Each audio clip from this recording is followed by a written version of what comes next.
Bismillahirrahmanirrahim. Assalamualaikum warahmatullahi wabarakatuh.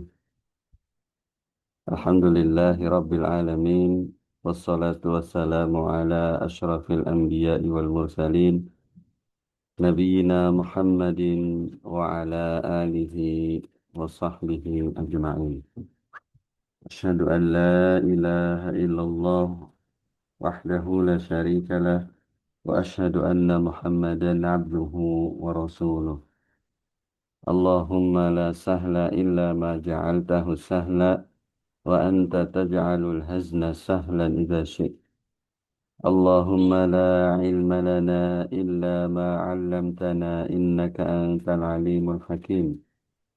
Allahumma faqihna fi dinik wa 'allimna ma yanfa'una warzuqna ikhlasan fil qawli wal 'amal wazidna ilman ya arhamar rahimin. Ya muallima Adam allimna wa ya mufahima Ibrahim wa Sulaiman fahimna.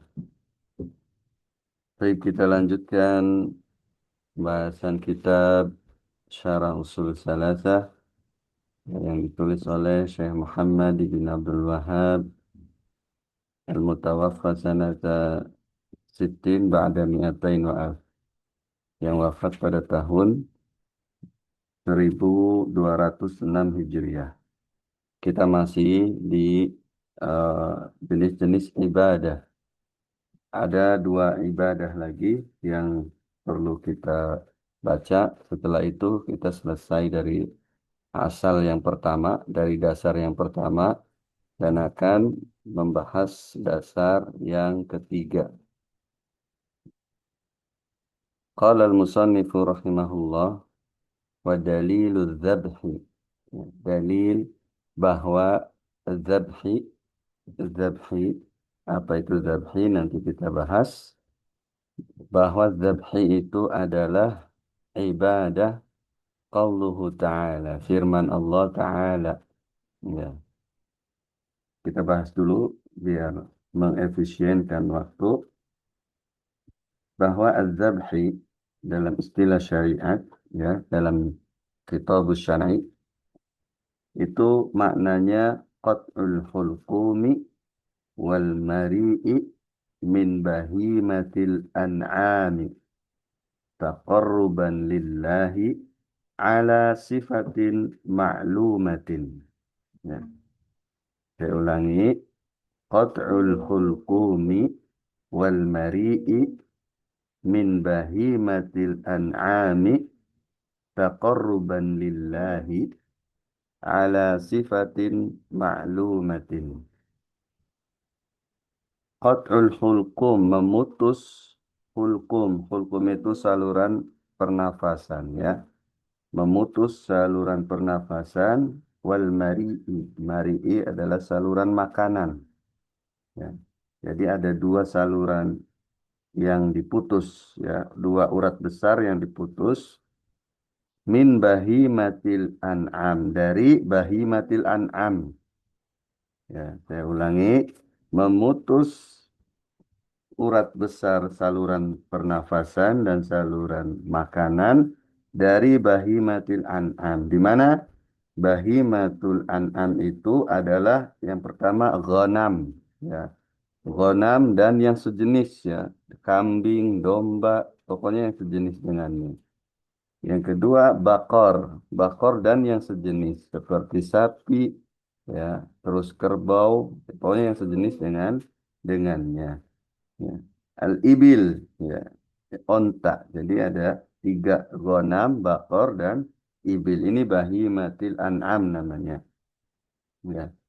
Jadi memutus urat nafas dan urat makanan dari bahimatul an'am dengan niat taqarruban lillah. Ya, dengan niat mendekatkan diri kepada Allah ala sifatin ma'lumatin, dengan sifat-sifat atau tata cara yang diketahui. Ya. Maka definisi ini eh, beda dengan definisi pada umumnya, ya.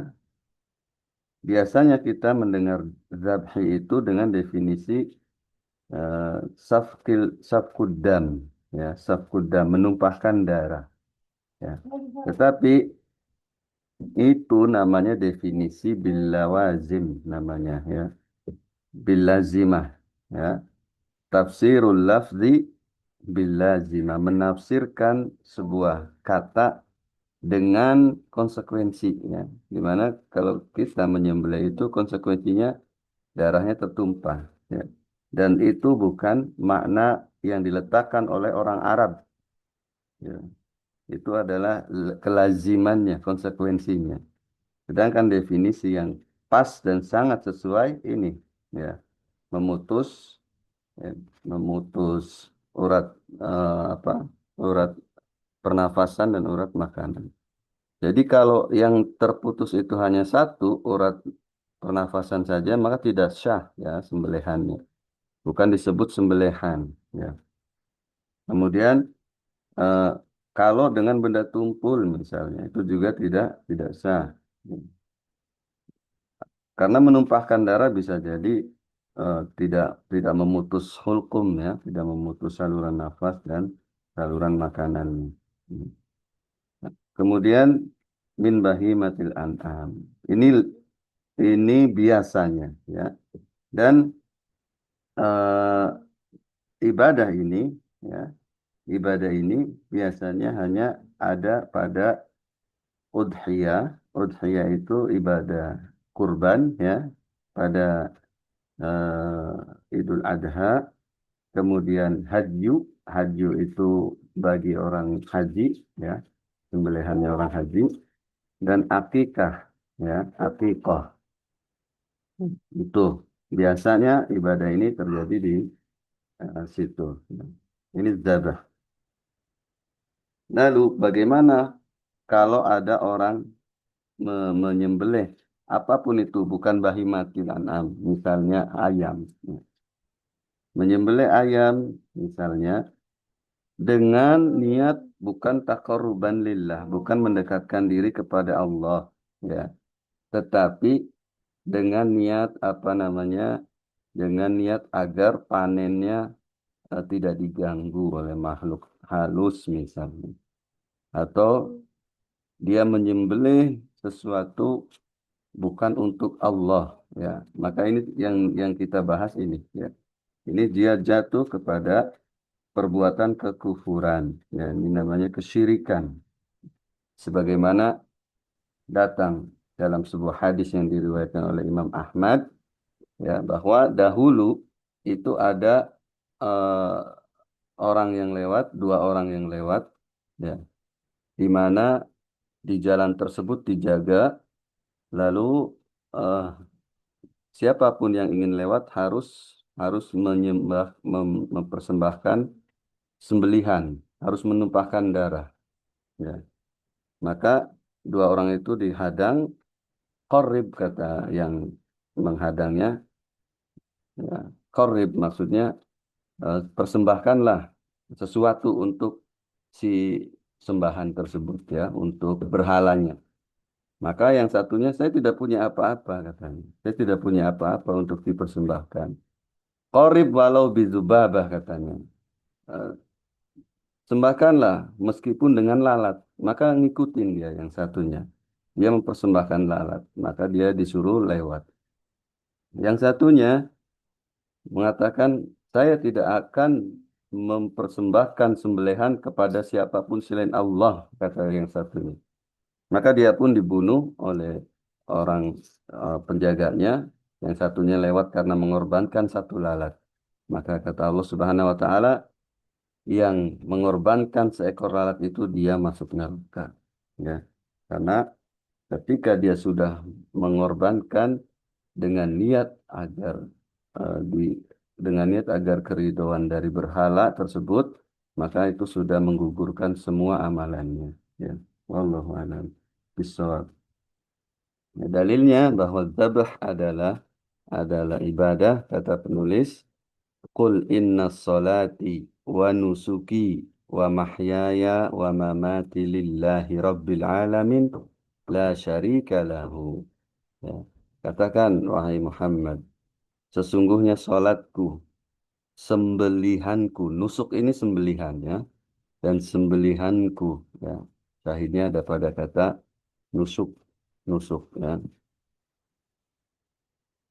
Wa mahyaya dan hidupku, matiku hanya untuk Allah Subhanahu wa taala Rabbul Alamin. Saya tidak akan menyekutukannya dengan apapun. La syarika lahu. Ya, tidak ada sekutu baginya. Nah, jadi syahidnya sisi pendalilannya ada pada kata nusuk dan lillah. Jadi sembelihan itu hanya untuk Allah Subhanahu wa taala. Ini sisi pendalilannya. Ya. Maka yang dipersembahkan untuk Allah itu merupakan ibadah. Qala al-musannif rahimahullah wa minas sunnah. Ya. Dan dalil dari sunnah. Ini merupakan hadis yang ketiga ya, di kitab ini. Hadis yang ketiga. Kata Nabi Shallallahu Alaihi Wasallam, la'anallahu man zabaha li ghairillah.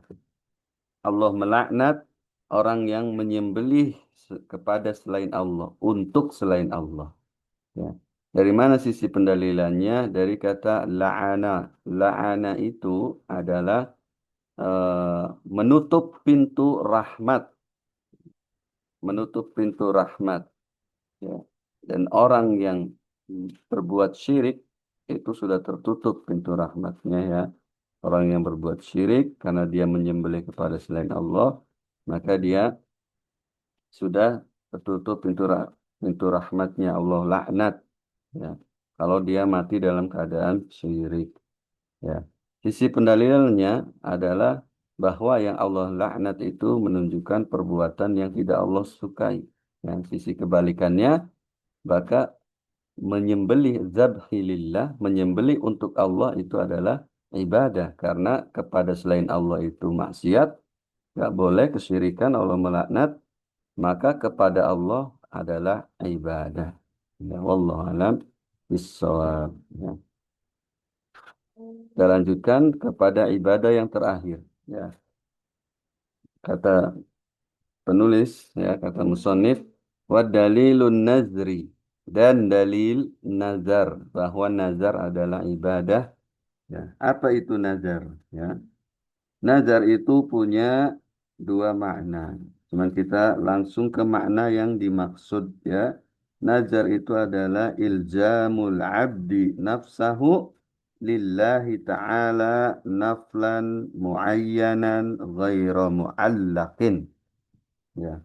Jadi ada tiga kata kunci yaitu naflan muayyanan ghaira muallaqin. Ya.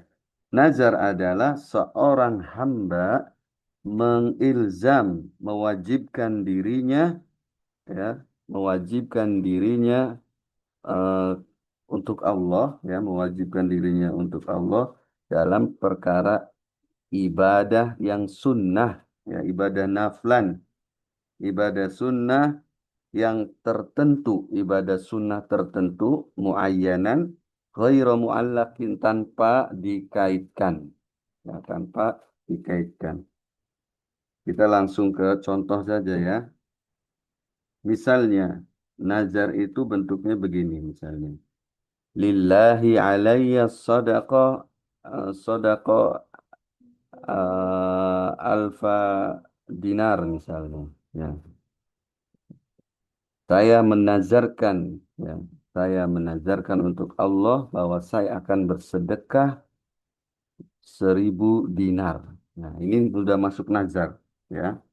Ini udah masuk nazar. Kenapa harus naflan? Karena dia mewajibkan sesuatu yang sunnah. Kalau wajib itu bukan dinamakan nazar. Ya, misalnya saya bernazar untuk Allah bahwa saya akan sholat 5 waktu. Nah, ini nazarnya tidak sah.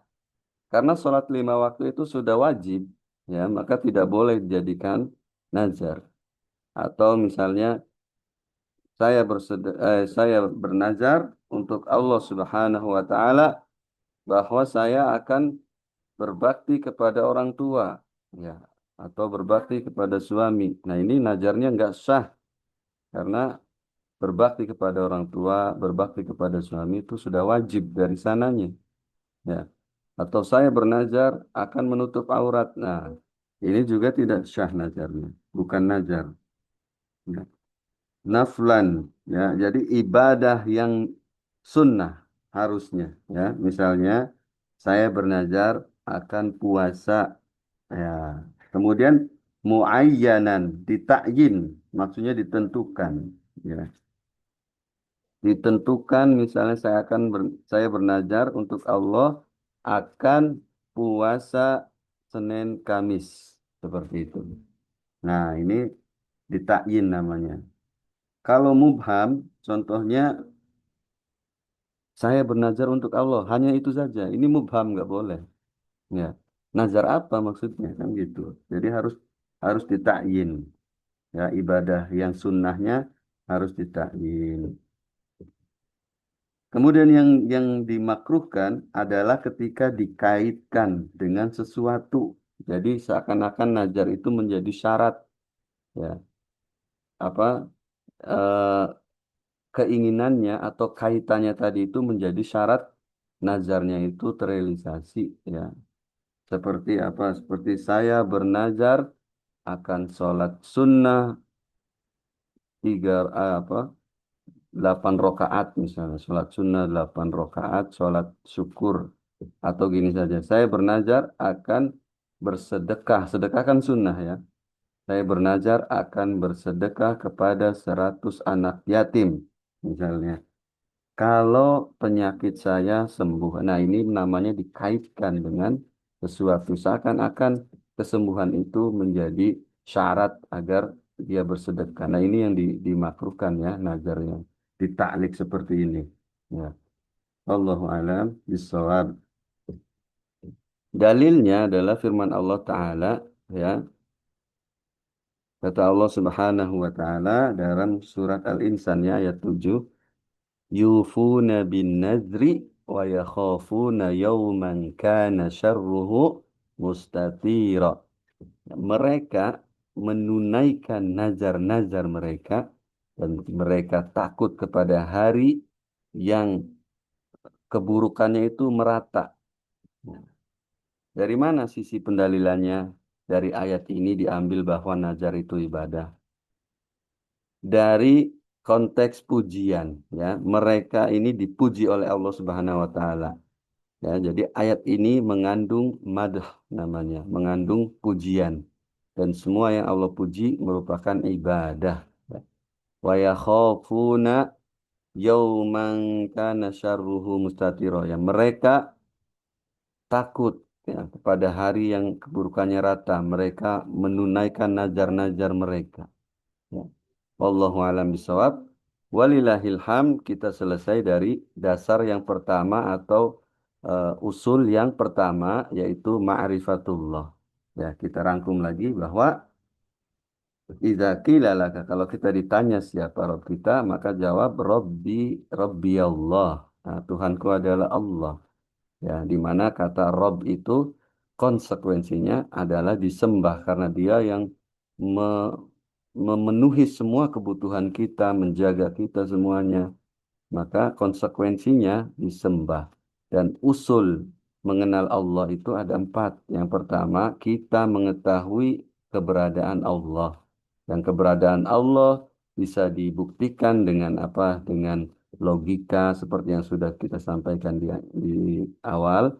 Kemudian dengan fitrah, ya, seperti kalau ada orang yang dari kecil dia dibuang di hutan, dari kecil dia akan dibuang di hutan, maka dia akan mencari Tuhan dengan sendirinya tanpa ada yang mengajari. Dia akan mencari Allah, akan mencari Tuhan. Kemudian, kalau ada orang kafir sekalipun, ketika berada dalam bahaya, mara bahaya, ya, bencana, maka dia akan kembali kepada Allah, ya, akan minta tolongnya kepada Allah. Ini fitrahnya ketika manusia fitrahnya itu suci, ya, menjadi suci ketika dalam keadaan itu.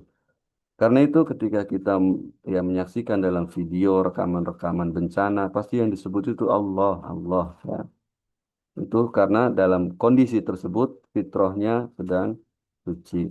Ya, bisa Jelaskan juga dengan, bisa dibuktikan juga dengan panca indera, yaitu ketika ada orang yang berdoa, kemudian diijabah doanya, menunjukkan bahwa adanya yang mengabulkan permintaan itu. Dan yang mengabulkannya adalah Allah. Jadi usul yang pertama, ma'rifatu wujudihi. Ya. Yang kedua, ma'rifatu rububiyatihi. Ya. Mengenal perbuatan-perbuatan Allah. Ya seperti mencipta, memberi rizki, menghidupkan, mematikan, dan yang lainnya. Yang ketiga, mengenal uluhiyah Allah, dan mengenal bahwa Allah ini yang makluh, yang berhak disembah, ya, ma'bud. Yang keempat, mengenal asma wa sifat Allah. Ini usul mengenal Allah Subhanahu wa ta'ala. Summa qala al-musannifu rahimahullah ta'ala al-aslu tsani, usul yang kedua.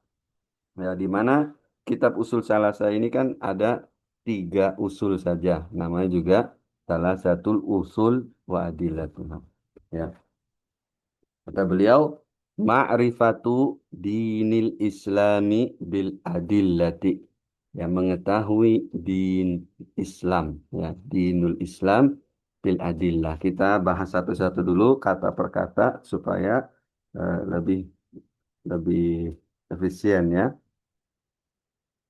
Ma'rifah itu artinya mengetahui atau mengenal. Ya, di sini ada kata din. Ya, din itu kalau kita temui pada Al-Quran dan Sunnah punya dua itlaqat, ya, punya dua makna, makna am dan makna khusus. Ya, jadi apa gunanya kita mengetahui ini? Ketika kita sudah paham bahwa din itu punya dua makna am dan khusus, maka ketika kita menemui di ayat Al-Quran atau di hadis, kata din sudah dibawanya ke am atau yang khas. Ya. Kalau kita hanya mengetahui makna din itu satu saja, maka akan terjadi kontradiksi ketika kita memahami nas-nas syariat. Ya. Makna am dari din adalah ma anzalahullahu ala anbiya'ihi litahqiqil ibadatihi, semua yang Allah turunkan kepada para nabinya ya untuk merealisasikan peribadatan kepadanya ya. Kalau begitu makna din di sini adalah semua kepercayaan agama yang dibawa oleh para nabi dan rasul. Ini makna din secara umum. Adapun yang khas, makna din yang khas adalah at-tauhid ya, tauhid. Makna din yang khas ini adalah tauhid. Kemudian di sini ada kata al-Islam ya. Sebelum kita definisikan Islam, kita jelaskan dulu kenapa beliau mengatakan bil adillah dengan dalil-dalil ya. Kenapa yang di awal tidak dikatakan ma'rifatullahi bil adillah ya. Padahal ini semuanya harus dengan dalil. Ma'rifatullah bil adillah, ma'rifatu dinil Islam bil adillah wa ma'rifatun Nabi Muhammad bil adillah. Adillah ini semuanya harus diikuti dengan dalil. Ya, maka ini bagian dari hukmul am, ya, zikrul hukmil am ma'a ba'dil afrad namanya, ya. Menjelaskan hukum yang am, tetapi hanya pada sebagiannya saja. Kenapa digandengkan kepada din? Karena kebanyakan hukum-hukum, ya, hukum-hukum permasalahan ada pada dinil Islam. Ya. Makanya beliau mengaitkan dengan adillah. Kita bahas tentang makna al-Islam, ya. Di sini kata beliau, ya, wa huwa al-istislamu lillahi bitauhid.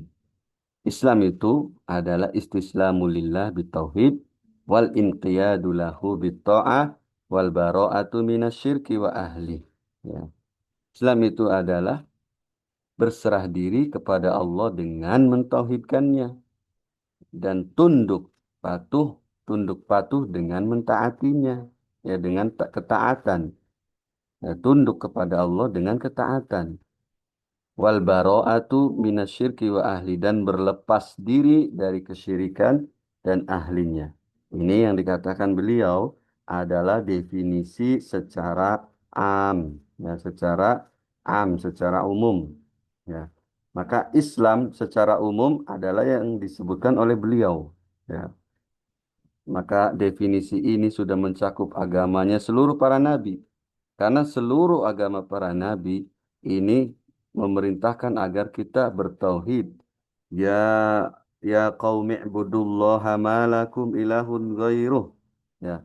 Wahai kaumku sembahlah Allah. Maksudnya wahadullah. Ya.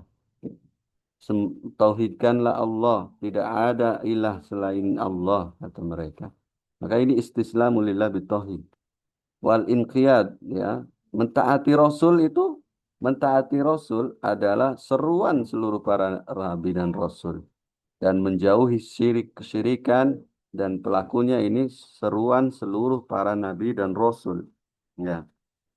Maka inilah makna makna am, ya.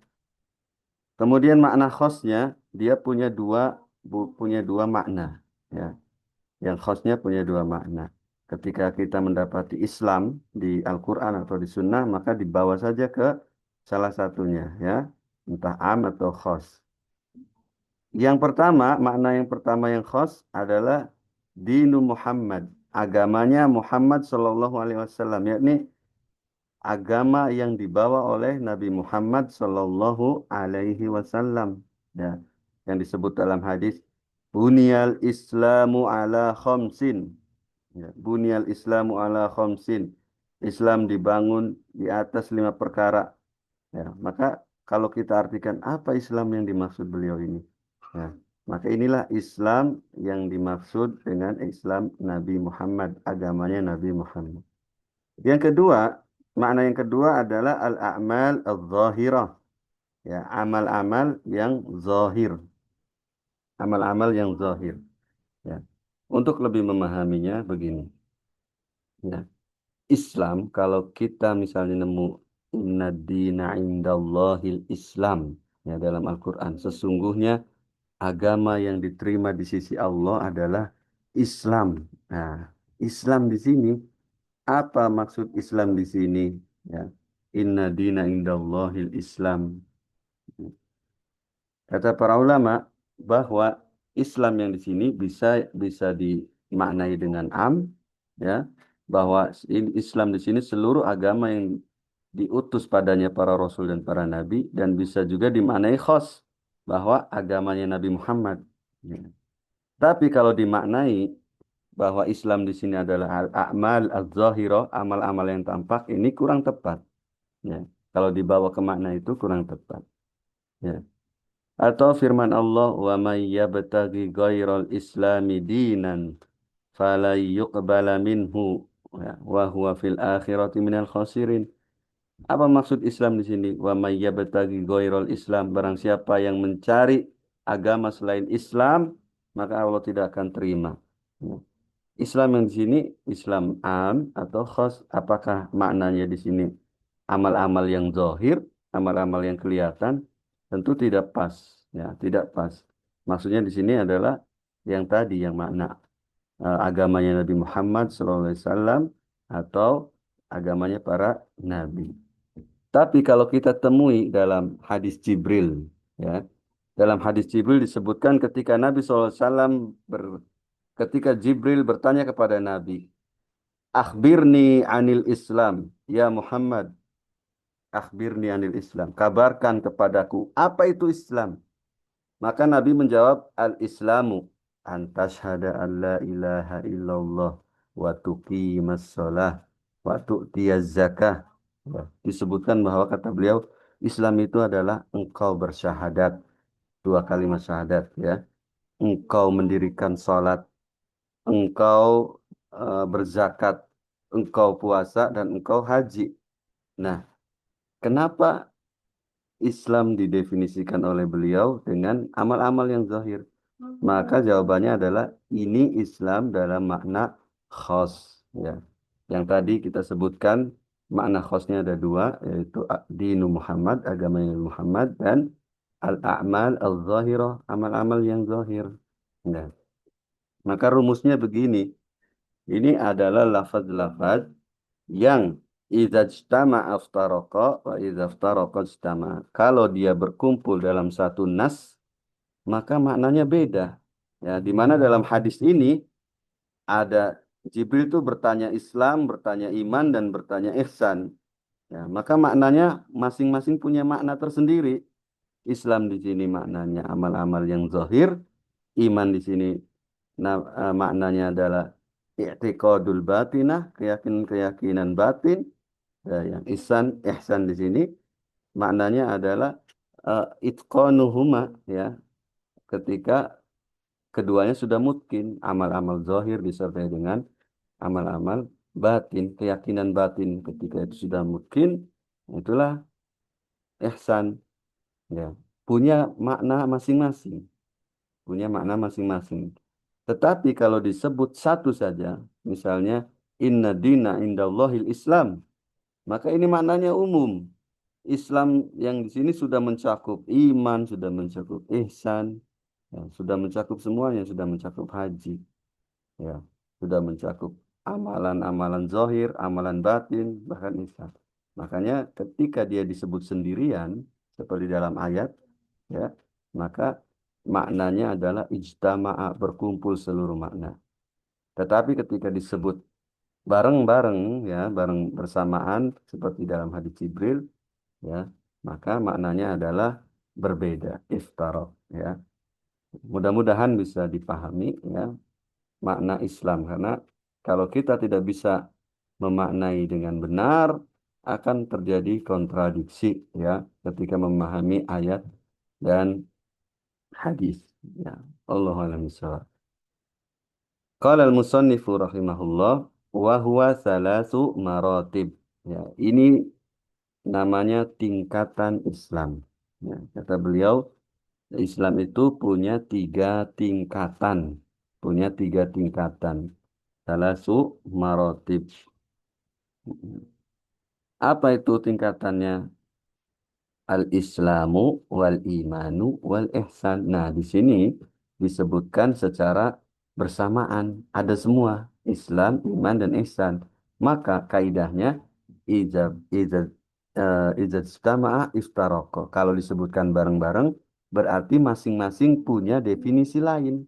Ya, ini di kitab ini saja, antara yang ini nih, di kitab ini, antara yang ini dengan yang ini itu sudah beda makna, ya. Mudah-mudahan kelihatannya, antara yang di atas ma'rifatu dinil Islam, ya kan, ada kata Islam, di bawah ada wahwa salasu maratib al-Islam. Nah, kalau kita pahami dengan satu makna, ini kita akan terjadi kontradiksi. Di atas disebut Islam, ya, agama Islam, tapi di bawah disebut bahwa agama Islam punya tiga tingkatan. Yang pertama Islam lagi, gitu kan? Yang pertama Islam lagi, maka akan terjadi, ya, tanakut, ya, dalam otak kita, kurang dalam pemahaman kurang bagus. Makanya para ulama, belajar dari para ulama itu gunanya untuk ini, ya, tidak memahami dari akal sendiri. Ya. Barang siapa yang belajar agama hanya mengandalkan baca buku pasti sesat, ya, pasti me, me, ya, saya katakan udah 98% mungkin, ya, kesesatannya. Dia pasti sesat. Ya, karena dia tidak tahu kaidah-kaidahnya. Bagaimana cara memahaminya, kunci-kuncinya. Makanya menunjukkan bahwa ilmu itu diambil dari mulut guru, ya, bukan dari buku. Buku itu hanya wasilah, ya, hanya jalan saja, satu media, ya, bukan sumber ilmu buku itu, ya. Ilmu dari awalnya diambil dari mulut Rasulullah, dari mulut guru, ya, sahabat mengambil dari Rasulullah, tabi'in mengambil dari sahabat, tabi'in mengambil dari tabi'in, para a'immah mengambil dari tabi'in, semuanya, ya, diturunkan melalui mulut ke mulut, ya, bukan dari buku. Buku hanyalah media, media. Hmm. Maka belajar agama itu sangat ditekankan mengambil dari guru, ya. Makanya kata para ulama, la ta'khudhul la ta'khudhul ilma min sahifah. Jangan ambil ilmu dari orang yang mengambil ilmu hanya dari buku, kata para ulama. Ya. Tetapi ambillah ilmu dari mulut guru. Nah, di sini di salah satu di halaman ini saja sudah kita ketemui dua Islam. Ya, ma'rifatu dini Islam, mengenal agama Islam. Kemudian di bawah disebut dan Islam itu punya tiga tingkatan. Yang pertama Islam. Ah, kok tadi Islam di atas? Yang kedua ada Islam lagi. Ya. Maka setelah kita jelaskan tadi, ya, al-Islam yang di marotibudin ini, ya, wa huwa salasu marotib, al-Islam yang ini, al-Islam wal iman wal ihsan, maka maknanya adalah amal-amal yang zahir, ya, al-a'malu zahirah, amal-amal yang tampak, ya, mengucapkan kalimat syahadat, orang Kristen, orang kafir mau masuk Islam, dipersaksikan dia ngomong asyhadu alla ilaha illallah wa asyhadu anna Muhammad Rasulullah. Kelihatan dipersaksikan. Adapun masalah hati dikembalikan kepadanya. Ya, mendirikan sholat kelihatan. Ya, amal-amal yang zahir. Ya. Saum kelihatan meskipun ya dia ada masalah dia dengan Robnya, itu kita serahkan kepada dia dan Robnya. Ya. Berhaji, ya. Zakat, amal-amal yang zahir semua yang disebutkan Nabi dalam hadis Jibril. Nah, kemudian tingkatan yang kedua adalah al-iman. Ya, iman di sini, ya, kalau dia sendiri saja, misalnya ya ayyuhalladzina amanu, wahai orang-orang yang beriman, maka sudah masuk semua Islam dan ihsan sudah masuk di kata itu. Karena iman disebut secara sendiri. Tapi kalau di sini disebut bareng-bareng Islam, iman, ihsan, maka iman di sini maknanya adalah i'tiqadul batinah, keyakinan-keyakinan hati. Makanya ketika Nabi ditanya, wamal iman, kata Nabi SAW, antuk minabillah wa malaikatihi wa kutubihi wa rusulihi, ya, wal yaumil akhir wa tu'mina bil qadari khairihi wa syarihi. Semuanya yang disebut adalah amalan-amalan hati, ya, keyakinan-keyakinan hati. Kemudian ihsan, ihsan, tingkatan yang ketiga adalah ihsan, ya. Apa itu ihsan? Ihsan itu amalan zahir dan amalan batin sudah kokoh. Ihsan, makanya kata Nabi, ya, anta'budallaha ka'annaka tarahu. Ya, engkau menyembah Allah seakan-akan kau melihatnya. Ya, kata guru kami bahwa itu adalah maqamul musyahadah. Ya, kedudukan di mana seorang hamba merasa menyaksikan Allah. Ya, saking takutnya atau saking mengaguminya, saking cintanya. Ya. Au maqam apa namanya? eh,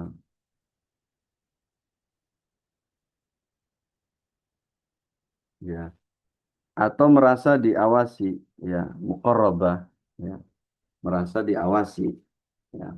Ini ihsan. Jadi fa'ilam takun yarahu fa innahu yarah. Kalau kamu tidak bisa melihatnya dan kamu memang tidak akan mampu melihatnya, karena sesungguhnya mereka atau Allah itu sesungguhnya, maka ketahuilah sesungguhnya Allah itu melihatmu ketika kamu beribadah. Ya. Mudah-mudahan bisa dipahami. Wallahu a'lam bishawab. Nanti kita lanjutkan, ya. Wallahu a'lam bishawab. Wal ilmu indallah. Naktafi bihadzal qadar. Nas'alullah ta'ala mimma yanfa'una wa ay yanfa'ana bima 'allamana. Innahu waliyyu dzalika wal qadiru 'alaih. Subhanaka Allahumma bihamdik asyhadu an la ilaha illa anta astaghfiruka wa atubu ilaik. Assalamualaikum warahmatullahi wabarakatuh.